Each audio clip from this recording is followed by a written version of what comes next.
it's Tanya Gabrielle, Wealth Astronumerologist. Welcome to your Scorpio full moon forecast. This one's super exciting. It happens right after the lunar nodes change signs. So the full moon happens on May 10th. The lunar nodes change signs on May 9th, and that only happens every year and a half.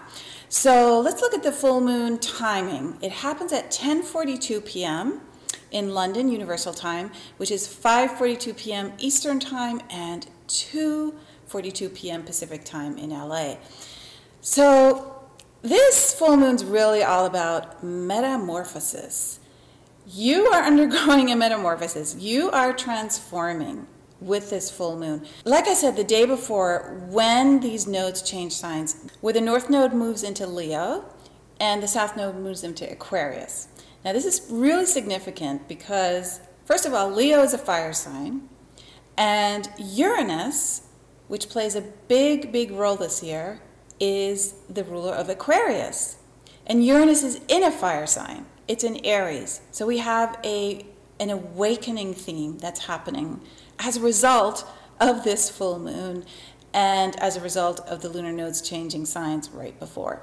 So let's look more closely at that, because the sign of Leo is a fire sign. It is about awakening your passion. It is about connecting to your true purpose, standing there and shining your light and performing your mission without excuses. So getting out and sharing your heart. Leo rules the heart in astrology, and Leo rules the fifth house in astrology, which is about being a child, being childlike, being on an adventure of a lifetime, being romantic, sharing your joy with everyone. It's about charisma. It's a really fun, joyful house and sign. So, like I said, the North Node is in that fire sign of Leo. The South Node is in Aquarius, which is about breakthrough. So we're coming from a place of a lot of breakthroughs, which we've been having, for a while now, and we're moving into a place of shining our light.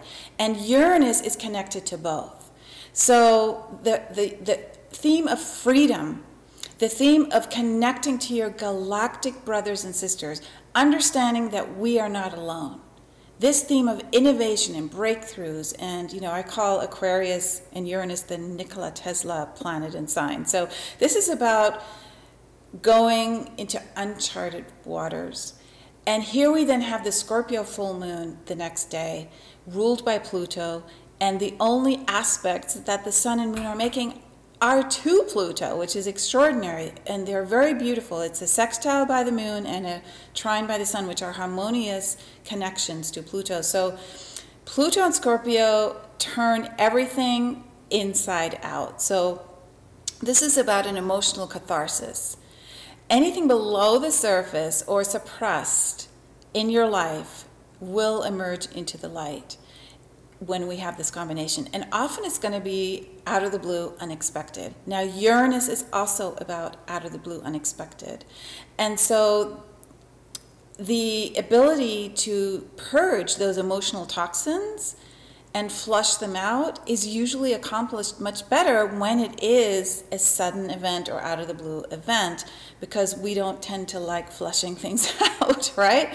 Purging, it's hard because it's painful, and dealing with pain is one of the things that Scorpio and Pluto do well. Notice that Pluto starts with a P, pain starts with a P, but power starts with a P too. So it's a very empowering thing to flush out, to clear out, to get trapped emotional baggage out into the open and see it and not make it unconscious anymore. Be conscious of it so that you can take those unconscious desires that are fueling your life and let them empower you. So basically you're taking back your emotional power with Pluto and Scorpio. You're reclaiming who you are at a core soul spiritual level. This is not about your personality. This is about your soul. So when the full moon activates this kind of transformation, the full moon is very emotional too, right? The full moon is when we feel emotions more. Scorpio is an emotional sign. It's a water sign. And the full moon will be at its peak obviously. That's what a full moon is. And it lights the way to truth, to transformation. So you can see more clearly as it shines the light. So this is a remarkable turning point with the lunar nodes changing signs literally hours before we've got this full moon.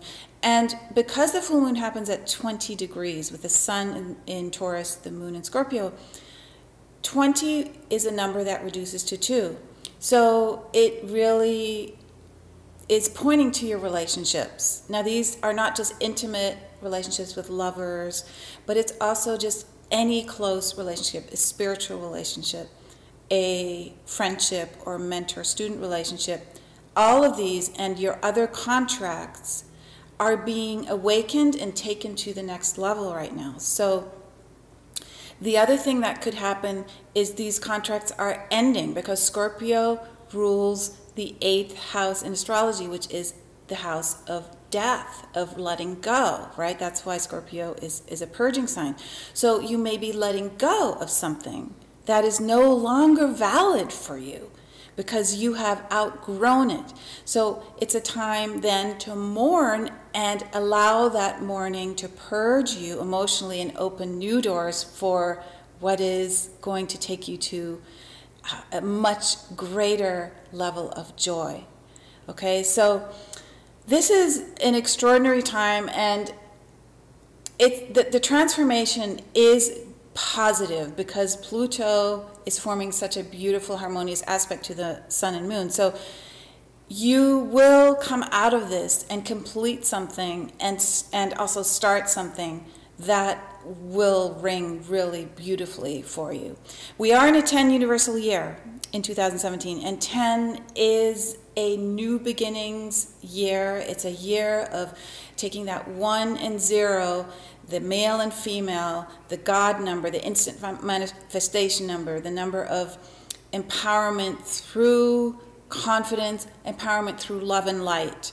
Right? We are in a year of new beginnings anyways, and we have now reached the time of the year where a lot of the unconscious stuff is now visible. We can deal with it in a mature way and move to that sacred, beautiful place where the gifts are, where the joy is, and discover ourselves with new light.